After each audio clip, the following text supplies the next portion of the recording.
Good morning. I'm Ayya Vimala, and today is Tuesday, October 5th. And here in northern Illinois, it's overcast, cooler, so we can feel a little tiny bit like we're moving into fall. So I want to read, and then we can sit together. We've got, we're on day 23 of our pilgrimage to the sacred sites in India of the Buddha's life. And we're on 23 of 35.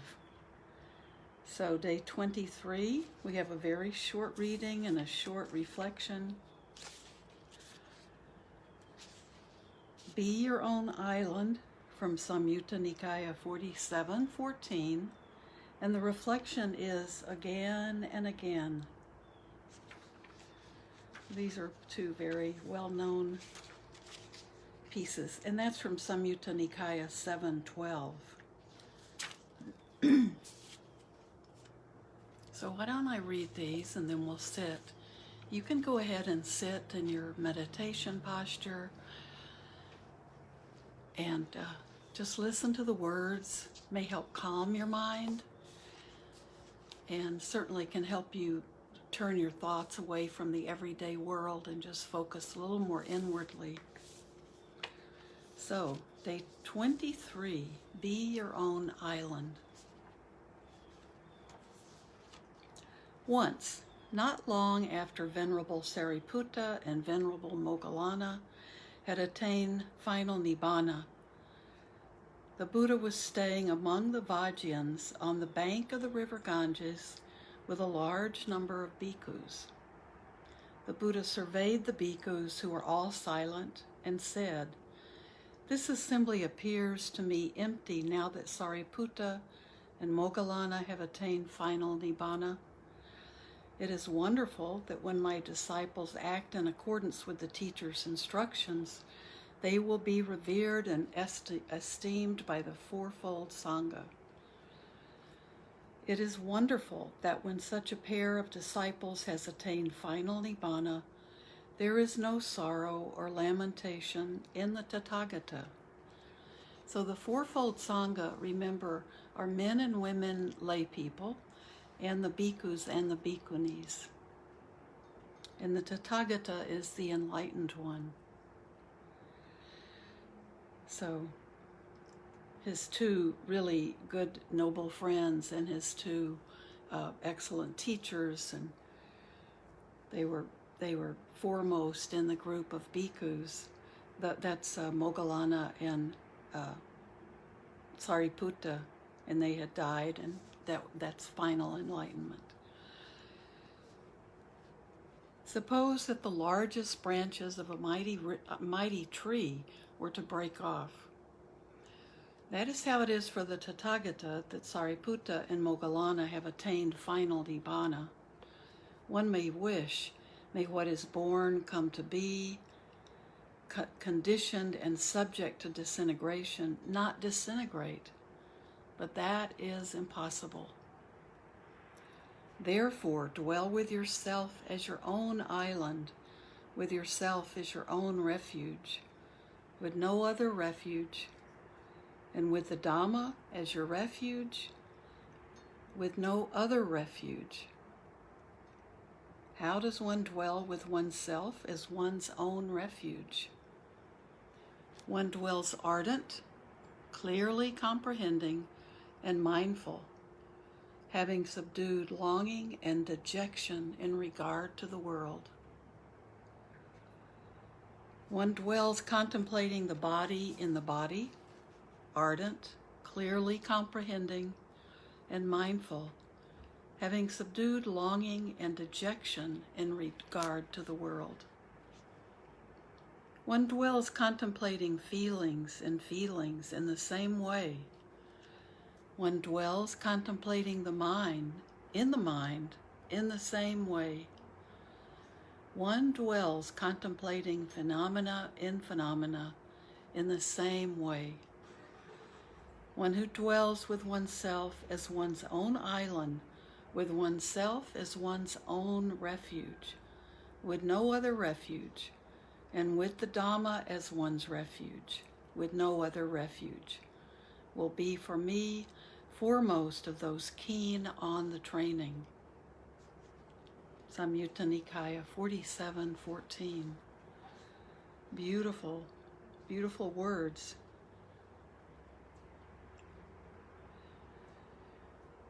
One may wish, may what is born come to be conditioned and subject to disintegration, not disintegrate, but that is impossible.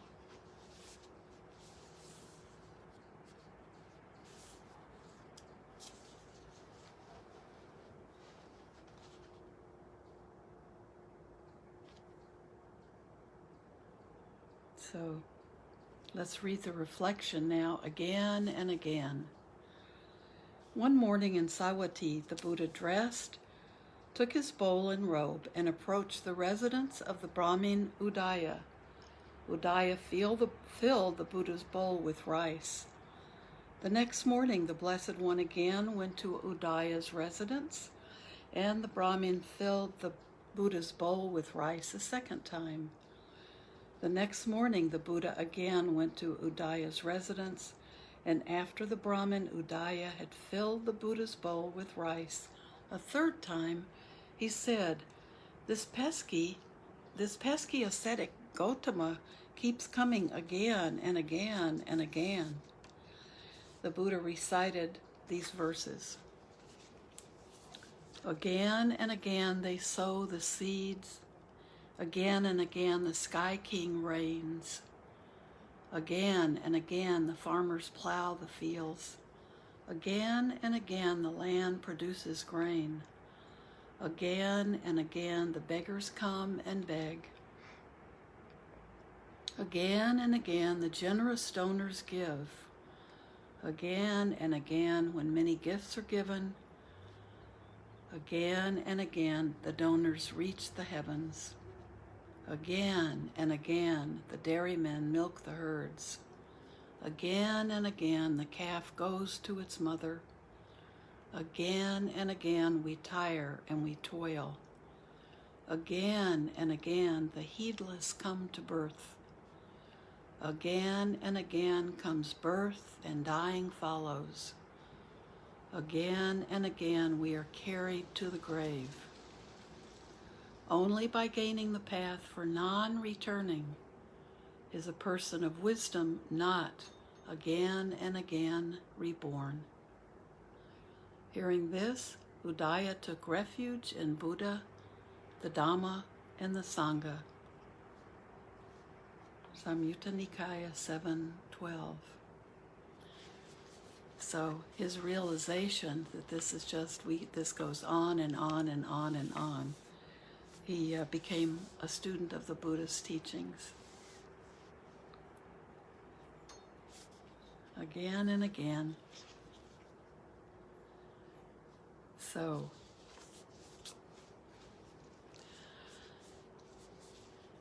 that's what we're all looking at, right? Over and over and over again. Everything just keeps, the same things happen over and over and over again. So, why don't we sit together and let it be gratitude for the things that we do learn as we go, as we stay on the wheel over and over again. Gratitude for everything we learn, and expectations that we eventually learn enough to just let go of everything, not have to do it over and over and over again. So,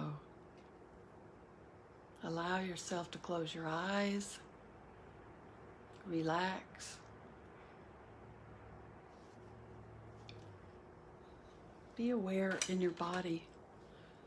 Feel your body and feel places where you have tension, tightness,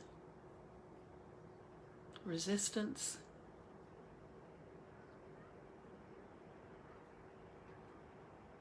See if your breath can just, as you breathe out, you can let go of some of that.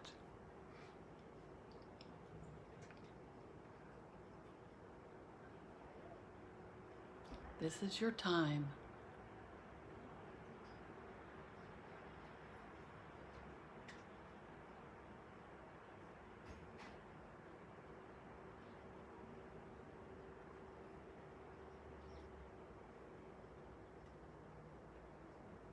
With each exhale, let the body relax.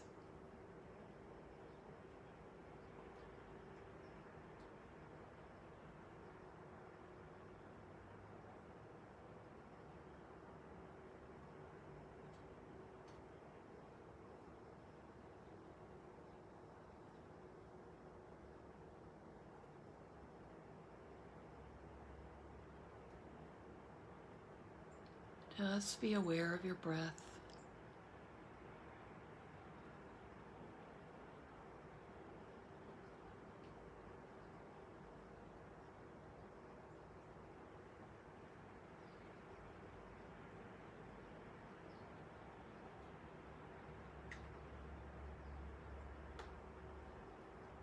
All the way from the top of your head down through your toes.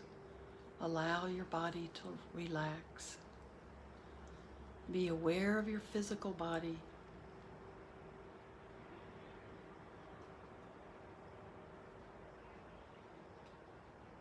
With each exhale, let it relax a little bit more. Let go of the tension in your body.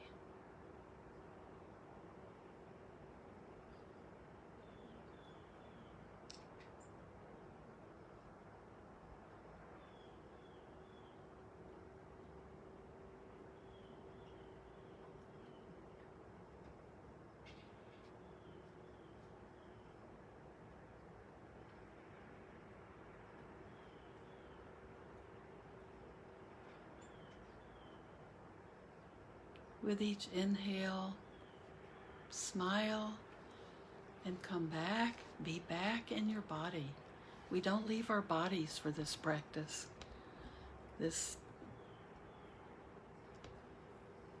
Everything we need to learn is right here. Instead, we really allow the mind to truly be part of this body.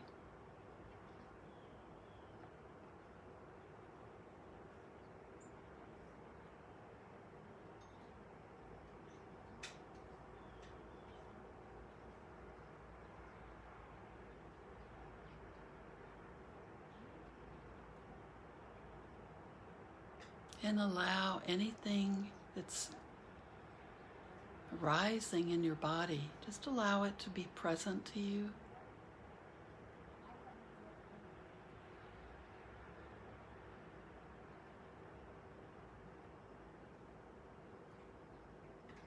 Any emotions that arise, any cues from your body that there's some pain you're neglecting, or there's some movement that your body needs to feel at its best. See if you can pay attention to that.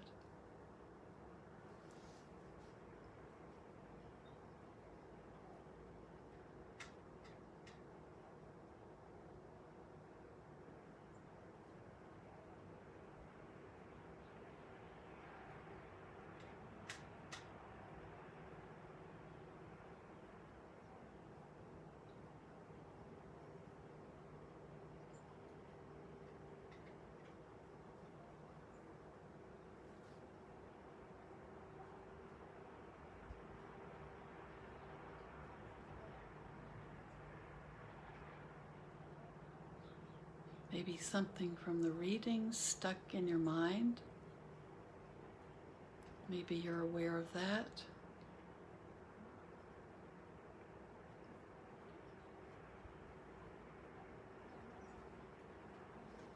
Just have an awareness of it. You don't need to fix it or figure it out right now. Maybe it was soothing. Maybe it was an unpleasant reaction, fearful.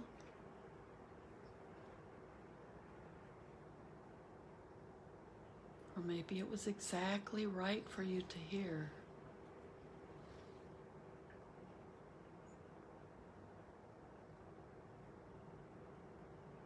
Just allow it to be there. And then let it go.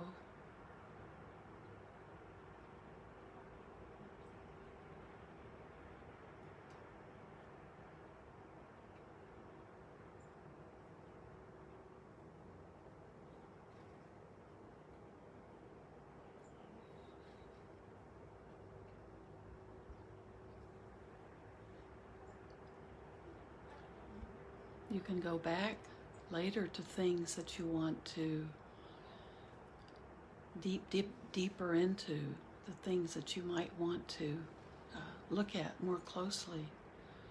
But while we're practicing, just be aware of that thought that comes through, but then let it pass on.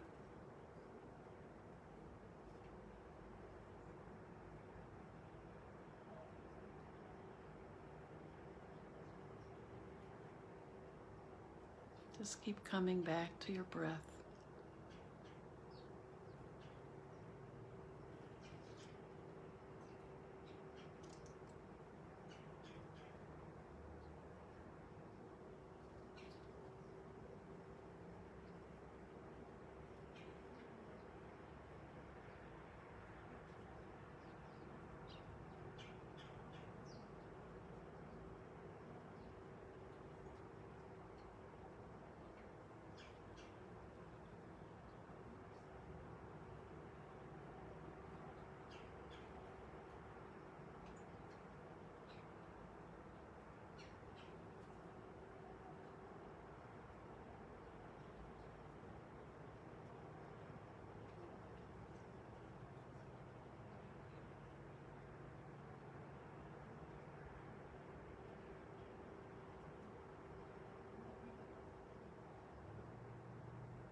Are you at peace with yourself?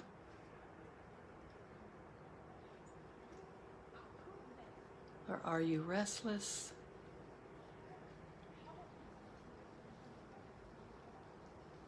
Just be aware of what you're feeling at the present moment.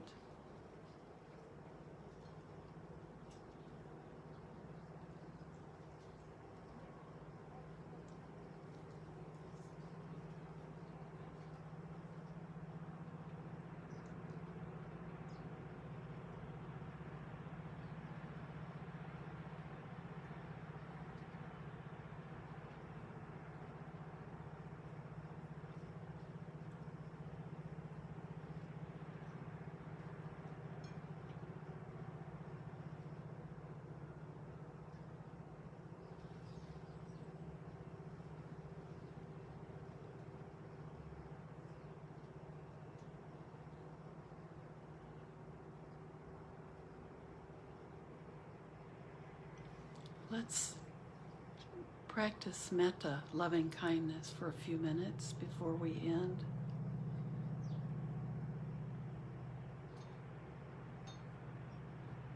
Just focus on yourself for a minute. Send good wishes,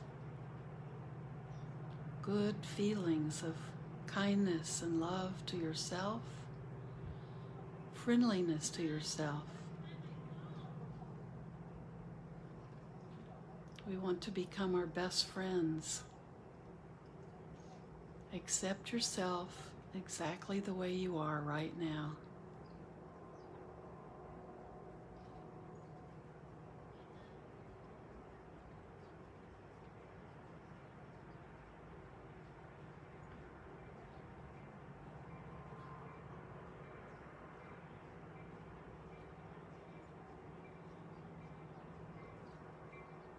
Send loving thoughts, kind thoughts to yourself. Really soak them in too. Really believe what you're feeling and sending to yourself.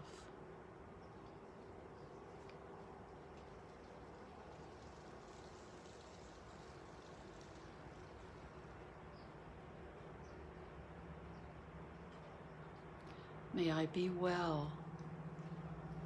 May I be content and happy.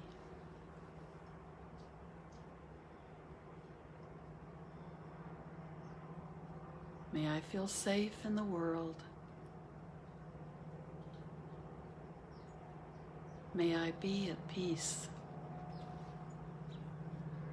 with myself and others.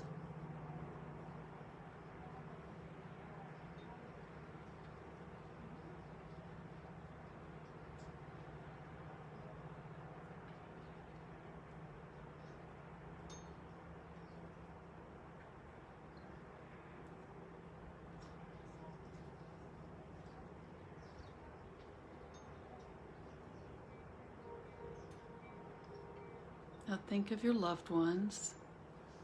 Think of a small group of those you love. Your family, your noble friends, your dear friends.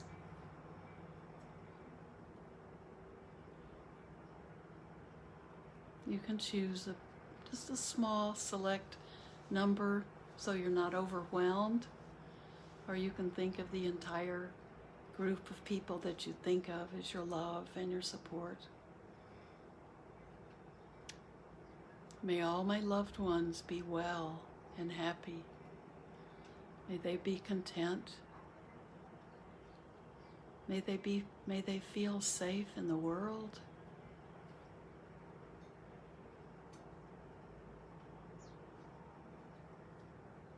And may they be at peace with themselves and the world.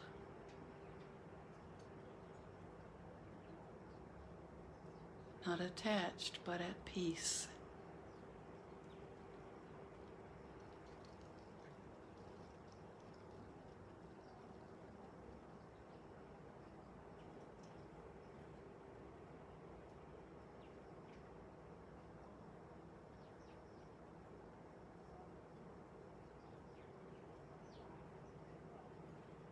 And now just let your imagination sweep out, cover all of this world and beyond. Include all living beings, animals, people, beings invisible to us, beyond our comprehension.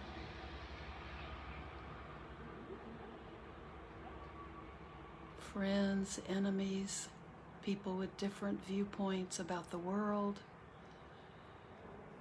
beings totally beyond our comprehension, and all beings being born and beings dying.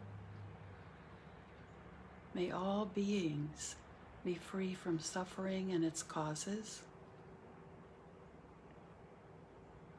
May they be free from fear and worry and anxiety,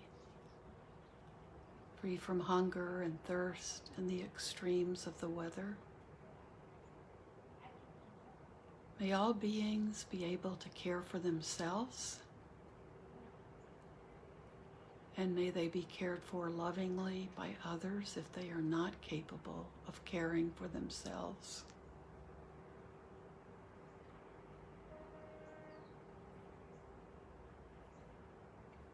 May all beings respect the other,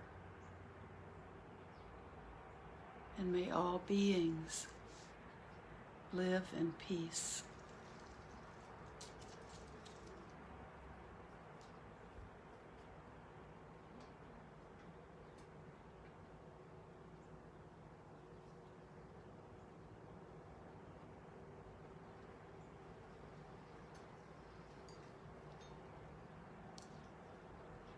Just sit feeling your heart just opening and opening a little bit more and more.